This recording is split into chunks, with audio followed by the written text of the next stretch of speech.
Lance first came back through our animal admitting doors after he had been adopted into a loving home for quite some time. Unfortunately, he had been hit by a car about a month before coming back to us. They had been working with their primary veterinarian, but unfortunately, they were unable to give him the care that he needed anymore, and they were bringing him in for a euthanasia procedure. We're very grateful to have a really dedicated and skilled staff that is able to provide that service to the public because it provides dignity at end of life. But seeing Lance, we kind of thought that maybe he might not be at that point in his life just yet. I distinctly remember going into the room with Lance and his family at the time, and even though he very obviously had significant issues going on with his back legs from being hit by the car, I remember sitting down and him scooting on over to me and looking up at me with a stuffed animal in his mouth, and I just remember thinking that we had to do what we could to help him. When we were able to get Lance back to have him evaluated by our veterinary team, we realized we had quite the medical case to work with. He had a severely broken back leg that was bandaged when he came in that was not able to be saved due to the length of time that he had had that injury, which normally, if we're going to do a leg amputation, animals recover very well with those. However, his other back leg, we found out that he had a torn cruciate, otherwise commonly known as an ACL in humans, which would make his recovery a bit more challenging, and we had to kind of get creative with the care that we were going to be able to give him. Another thing that we noticed when Lance came into our care was the amount of fur loss and irritation with his skin. We quickly realized that he had also been suffering from some severe food allergies. Once we were able to get Lance comfortable with his leg situation, we were able to start tackling his skin condition. A lot of the times with allergies and shelter animals, it does take quite some time to kind of figure out what they're allergic to. In the end, we found out that he had a pretty severe reaction to chicken protein in his food. We ended up finding a food that was right for his skin and helped him grow back his fur. We are so grateful for fosters like Lynn who step up and help us with these strenuous medical cases that we take on. And without her and other fosters like her, we wouldn't be able to help Lance receive this type of care.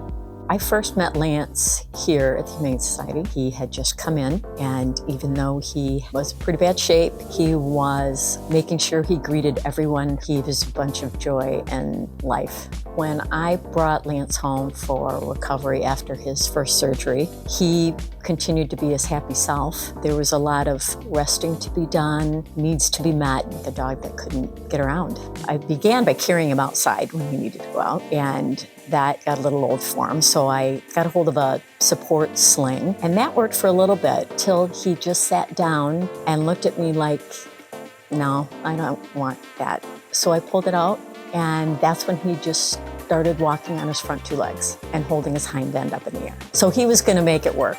There's such a need for fostering at Humane Society. There's a lot of need for dogs and cats and all the other furry friends to have a break and get the support they need to become their best selves so they can get adopted. I'm happy to help with that, knowing that they're better prepared to go to their forever home. When I first met Abigail and heard that she works for Mary Free Bed, I knew we had a perfect fit. She shared that she has friends who have dogs that are tripods, and she then told me her apartment was on the first floor, so no stairs for Lance. And that's when I realized this is really good. She was understanding of what he needed, and she was all in. What drew me to adoption was knowing that there were a lot of dogs that just needed a little bit of love. And I was like, I got a lot of love to give. And so just knowing that there was a dog out there waiting for me, but drew me to adoption. So I found out about Lance in kind of a weird way. So I got an email at work, do prosthetics and orthotics for a living.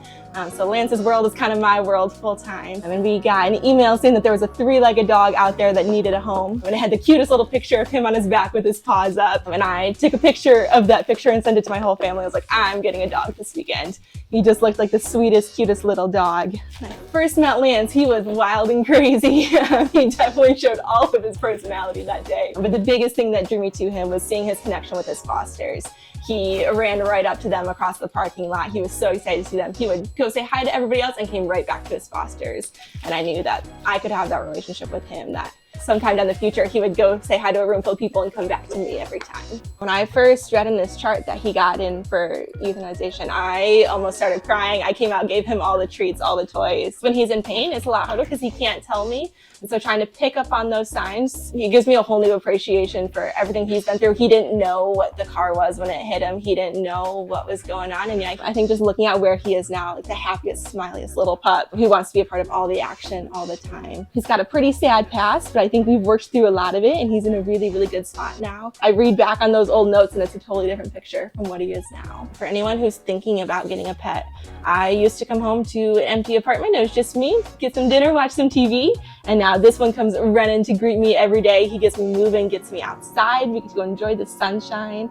But I've got a best friend to come home to every day who gives me more love than I could imagine. My biggest advice for anyone considering adopting a dog with some special little quirks is that you're gonna have a big support system. I was able to reach out to his fosters quite a few times in the first few weeks that we had of like, hey, how did you navigate this? And we connected with a trainer pretty early on to ask questions too. There's just a really good support system out there, so you don't feel like you have to do it alone. And in return, this guy's given me more love than you could ever imagine. He's become my best friend. He makes all the little quirks worth it. One of his quirks is that he has to pet you when you're petting him. So he won't let you pet him without him putting a paw right back on you to make sure that he's petting you and that you're not going anywhere. And then when he's really into it, you get both paws on you. He's especially a favorite with a lot of the middle schoolers who will play in the yard right out there. So if we go on our walks, they all come running and he just gets belly rubs for 10 minutes from all the middle schoolers. Handstands around the house are okay. It's when he does handstands outside that we know he's in pain and we start giving him meds. But first thing in the morning, it's a lot of handstands. My grandpa is a retired construction worker. And so for Christmas, he gave us all a note that said, retired handyman at your service, text me with what you need. And I don't think he planned on making a ramp for a three-legged dog because I didn't have Lance at that point. But I texted him and within a week, I had a fully carpeted ramp show up. Just want to say a big thank you to the Humane Society and all of their donors for all of the wonderful care, the ability to see specialists and orthopedic surgeon, to give Lance all this fantastic care so you guys could bring me my best friend. I really appreciate all the support and the generosity from the Humane Society and their donors.